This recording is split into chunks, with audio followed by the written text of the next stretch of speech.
Hey everybody, Ben Hart here. It is Friday, September 6th, 3 p.m. Hope everyone's having a great week. I just want to spend some time, give you an update on what's going on in the world and the markets. We'll talk about jobs, interest rates, and a number of things today. Eva is off this week, so I'll be here solo, giving you an update on what's going on. So let's just maybe start off with that, where we are.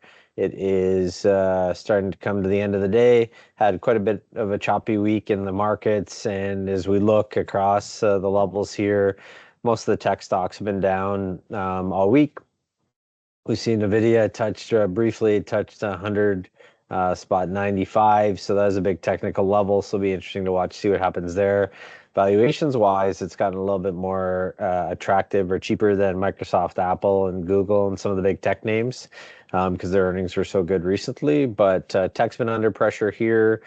Jobs numbers a little bit lighter than expected this morning. Bonds have rallied on and off throughout most of the day. The TLT touched 100 for the first time in a couple of years. So lots to go through. So thanks for joining me. I'm going to probably start and talk through the charts and then just give me an update around what I see happening and what I think is going to transpire from here. So let's kick it over to the charts.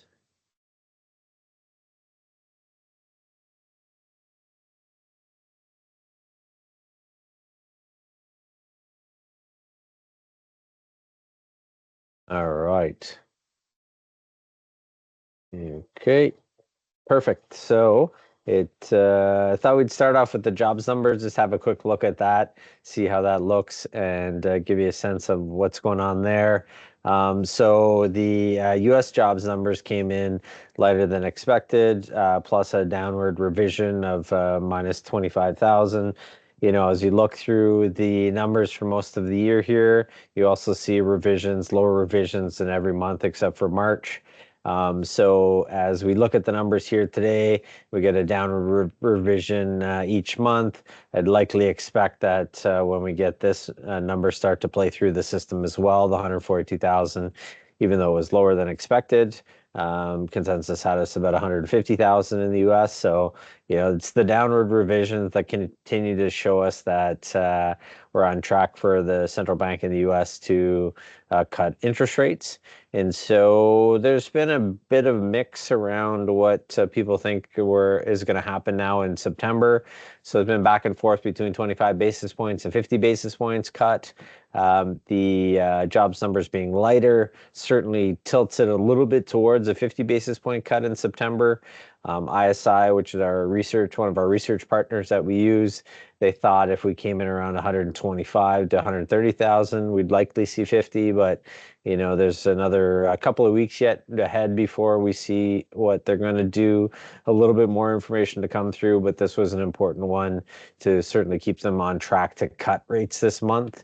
And so anticipate 25 with we'll call it the dovish cut, where they continue to talk down the fact that they're going to cut interest rates for the next, 6, 12, 18 months, depending on how things progress from here. So I'd expect 25 basis points, but the softer jobs numbers certainly leaned it towards the fact that we may see something a little bit bigger. And then on the Canadian side, so we saw unemployment tick up to 6.6% in Canada, which is the highest level since 2017 and one of the higher levels that we've seen in quite some time. So if we look at that, that continues to suggest that the Bank of Canada will continue to cut interest rates in the next couple of meetings. We have two more before we reach the end of the year here, October and December. So we continue to anticipate another 50 basis point cut this year. So starting to get questions about the fact that what should we do from a mortgage perspective if we're rolling over? And certainly it's a lot more likely that that option to go with the variable rate again is more attractive than it's been in a while. Most people that have been rolling mortgages in the last 12 months have been rolling to the 2 or 3 year term. But variable rates starting to look more and more attractive as rates continue to come down here. And so we'll continue to watch that. I think some people, when we talk just about jobs in Canada, we look at this, that younger age group, that 15 to 24 is certainly surging more than the rest. and so that's not necessarily a good thing in Canada. And as I noted last week, 25% of all jobs in Canada are in the government. So also not a good statistic. So we certainly need to think about what we're going to do from a how do we stimulate the job market in Canada, and how do we think about what that's going to look like as we move forward here. So Canadian housing prices is another place I think that continue to get a ton of questions around. It's a real, I say, risk potentially slash opportunity, depending on where and how rates come down from here. But certainly the housing market has been up and down since we came out of COVID. We saw a huge, obviously, rally in the housing market in 20 and 21, and we've seen a correction there, as you can see, March 22 to March 23, a 15% correction, followed by a bit of a rally, followed by a bit of a correction again here. So it'll be worth watching. Certainly, consumer credit is tight rates now. Delinquencies are rising in both Canada and the U.S., and so rates coming down will certainly put some support into the housing market. But this will be an important thing that we continue to watch as things move forward from here. So one of the areas that I've talked about a little bit, I think I flagged it a couple of weeks ago when I mentioned that the Texas state pension was starting to liquidate their private equity positions, and so they anticipated that it'd take 2 to 3 years from that. It's been something that I've been watching behind the scenes for quite some time, but Jared Dillian put out a great piece this week. He's a very interesting, thoughtful thinker, just about typically about market sentiment, but he put out a kind of a 5 chapter book, white paper on what's going on in the private equity, private credit market. And this market has grown from $480 billion in 2015 to something north of 7 trillion, with 4 trillion of those assets in the United States right now. And you're starting to see some of these places start to say, how do we unwind this? So if we look at this piece, this is a global private debt assets under management. Just shows you the amount of scale around how quickly this has grown, and what potential, I'd say, risk is in this market if people want to start to exit this position, which is going to be extremely difficult. And so this is a quick snapshot. Private equity is ballooned into multi-trillion dollars. As I say, there's 4 trillion in the US, 7 trillion globally. Why this is relevant is it makes up a huge employment base in the United States. And when we look at a lot of private companies out there, the IPO market, which is one of the markets that they tend to use to exit typically, have continued to be challenged because there hasn't been a lot of IPOs or like initial public offerings to market where these private companies can float onto the public markets and start to trade at reasonable valuations. Typically, it's been, at least prior the last 18 months, they would trade above what they were trading at in the private market. But right now, the public market's saying that we don't necessarily want that. So the ability for these companies to exit is really difficult. These limited partnerships used to kick out 25% or so of their capital each year back to their limited partners, and that number's dropped closer to 10%. So a lot more challenging and difficult, and something I think we need to continue to keep our eyes on. There's one particular investment in Canada which has been gated, which is Third Eye Capital, which is a private credit fund in Canada that looked too good to be true, and it appears it was. So that's something we'll certainly continue to keep an eye on. But private credit and private equity is something to be conscious of. It's a couple of companies to watch. Blackstone and KKR are 2 publicly traded companies that give you a bit of a gauge for what the health and what the sector is like right now. So again, their assets grew from a few hundred billion to multi-trillions. In KKR's case, I think they manage something north of 1.4, 1.5 trillion right now. So something to be conscious of as we look ahead.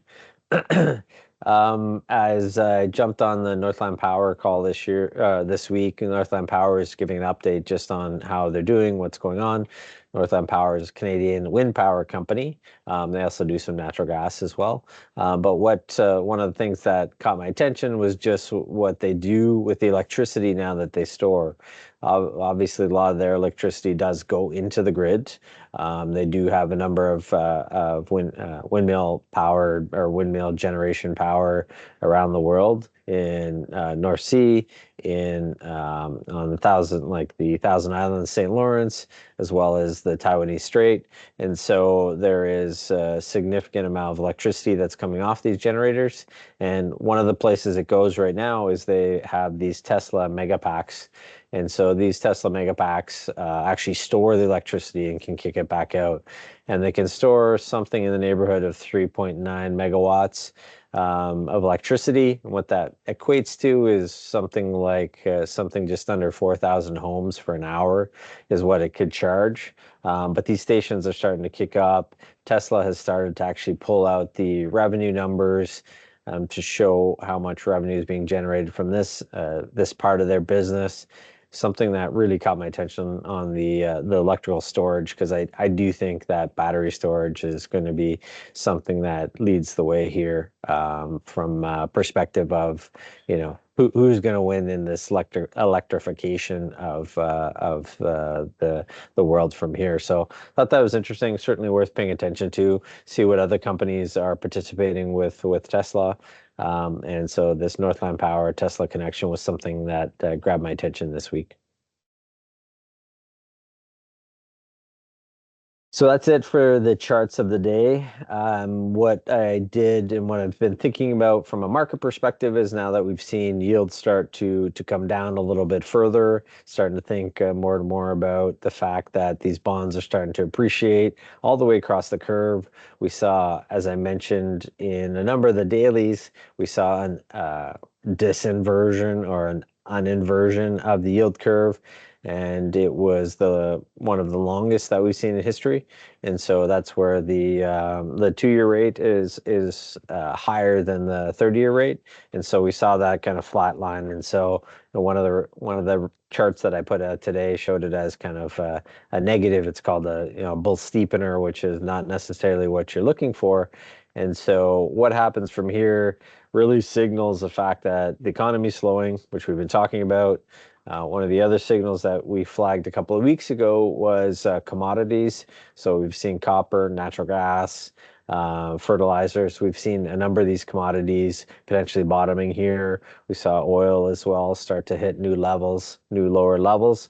And so, I think those are signals that the economy is slowing. Now we see the disinversion of the yield curve, which also is an additional signal. So the question is, what happens from here? And so if the central banks are in the position where they can cut aggressively and cut quickly enough, maybe we get that soft landing that they're looking for. If they don't do that and we see something crack in the system, it could be something worse. So really staying tuned right now, paying attention to what can happen. My view continues to be that we see a reacceleration in the first half of next year, assuming nothing breaks. That's base case. But if something materially cracks, we continue to pay attention to that. These tech stocks have corrected pretty materially here back to technical levels. That'll be important to watch next week. So that's what we'll be paying attention to next week. So thanks for joining me. If you do need anything, please let us know. Happy to check in, give you an update just on how the portfolios are doing, what we're thinking about specifically for your portfolio, and happy to hear what's going on in your life. You need to provide us some updates on some planning that we need to do. We're doing a number of those planning meetings right now. So thanks so much for joining me. Have a great weekend, and look forward to seeing everyone next week. Thanks. Take care.